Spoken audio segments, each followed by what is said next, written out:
آئندہ انتخابات کا عجیب و غریب نقشہ، بھاجپا ڈاکٹرائن میں کیا کچھ کہا جاتا رہا، جہانگیر ترین اور علیم خان کی آئی پی پی کی اہمیت بڑھ گئی، ریاست اور عدلیہ میں مکمل ٹھن گئی، آزادوں کا میلہ، سہیل وڑائچ کا کالم۔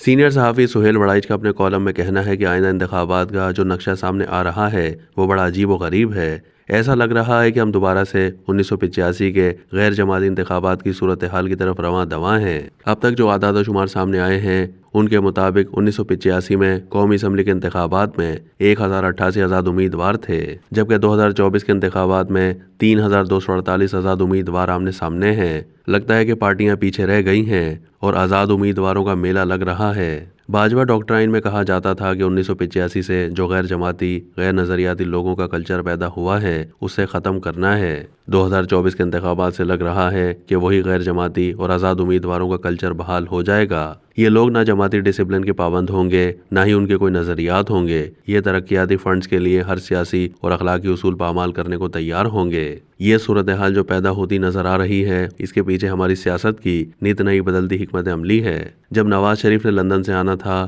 تو ریاستی حکمت عملی یہ نظر آ رہی تھی کہ سارا اقتدار و اختیار باؤ جی کی جھولی میں ڈال دینا ہے۔ اس حد تک کہا گیا کہ سندھ میں بھی پیپلز پارٹی کو اقتدار نہیں دینا اور باقی سارے ریاستی انڈے بھی باؤ جی کے ٹوکرے میں ڈال دینے ہیں۔ کچھ ہفتوں بعد سوچ میں پھر تبدیلی آئی، پیپلز پارٹی کو سندھ میں دبانے کی حکمت عملی بدل گئی اور کہا جانے لگا کہ اسپلٹ مینڈیٹ آئے گا، وزیر اعظم نواز شریف اور صدر آصف علی زرداری بنیں گے۔ اندازہ یہ لگایا گیا کہ 70 سے 80 نشستیں نون لیگ لے گی اور 50 سے 60 نشستیں پیپلز پارٹی لے گی، یوں ان کی مخلوط حکومت بنائی جائے گی۔ پھر یکایک نئی حکمت عملی سامنے آئی کہ تحریک انصاف کو آزادانہ موقع ملا تو وہ انتخابات سویپ کر جائے گی، اس لیے انتخابات کو ملتوی کروایا جائے۔ اس کوشش کو چیف جسٹس قاضی فائز عیسیٰ نے کامیاب نہ ہونے دیا۔ اسی دوران جسٹس اطہر من اللہ نے ایک اہم سائفر مقدمے میں عمران خان کو بری کر دیا۔ ساتھ ہی ساتھ پشاور ہائی کورٹ نے پی ٹی آئی کو ریلیف دیا تو ریاست اور عدلیہ میں مکمل ٹھن گئی۔ ایسی تجاویز تک سامنے آنے لگیں کہ ججوں کو فارغ کیسے کیا جائے، مگر پھر عدلیہ اور ریاست میں درمیانی راستہ نکال لیا گیا۔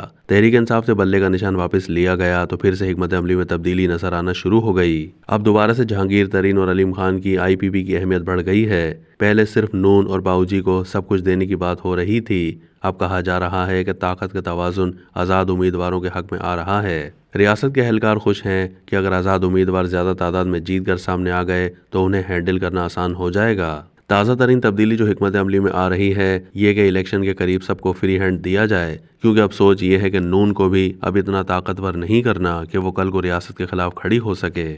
دوسری طرف نون لیگ کی حکمت عملی شروع سے ہی یہ تھی کہ انتظامیہ ان کی مرضی کی ہو اور وہ وقت آنے پر ان کی بھی مدد کرے۔ ابھی تک نون کو اپنی مرضی کی انتظامیہ کا فائدہ ہو رہا ہے، حالانکہ ریاست کی حکمت عملی اب نون کی اندھا دھند حمایت نظر نہیں آ رہی۔ اب اگر ریاست کی بدلتی حکمت عملیوں کا ناقدانہ جائزہ لیا جائے تو صاف نظر آ رہا ہے کہ سیاسی اہداف میں مکمل کنفیوژن ہے۔ کبھی کچھ اہداف مقرر کیے جاتے ہیں اور کبھی کچھ۔ ظاہر ہے کہ اس طرح کی بدلتی حکمت عملیوں میں کسی بھی واضح پلان پر عمل درآمد ممکن نہیں رہتا۔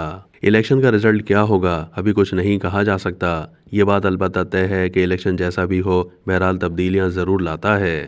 فرض کر لیں کہ اگر واقعی آزادوں کا میلہ لگ گیا اور ہم پھر 1985 کے غیر جماعتی انتخابات والی صورتحال میں پہنچ گئے تو ہم نے کئی دہائیوں کا جو سیاسی سفر کیا ہے کیا وہ رائے گاہ نہیں جائے گا؟ یہ درست ہے کہ ہمارے اہل سیاست میں خامیاں ہیں، کسی ملک کے سیاستدانوں میں یہ خامیاں کم ہوتی ہیں، کسی ملک میں زیادہ، لیکن سیاست کرنا اور ملک چلانا بہرحال انہی کا منصب ہے۔ جس طرح ایک بہترین انجینئر سے کسی مریض کا آپریشن کروانے کا رسک نہیں لیا جا سکتا، بلکہ اس کے لیے بدترین ڈاکٹر بھی دستیاب ہو تو اسی سے رجوع کرنا پڑتا ہے، بالکل اسی طرح سیاستدانوں کے علاوہ کسی اور کے حوالے نہیں کی جا سکتی۔ سیاسی جماعتیں برسوں بلکہ دہائیوں میں بنتی ہیں، ان میں عوام کی خواہشوں کی سرمایہ کاری ہوتی ہے، یہ بھی دوسرے محترم اداروں کی طرح بڑی محترم ہونی چاہیے۔ آزاد امیدواروں کا میلہ لگے گا تو یہ سیاسی جماعتوں، سیاستدانوں اور سیاست سب کے لیے برا شگون ہوگا۔ سیاست کمزور ہوگی تو ملک کی سول سوسائٹی اور بالآخر ریاست کمزور ہوگی۔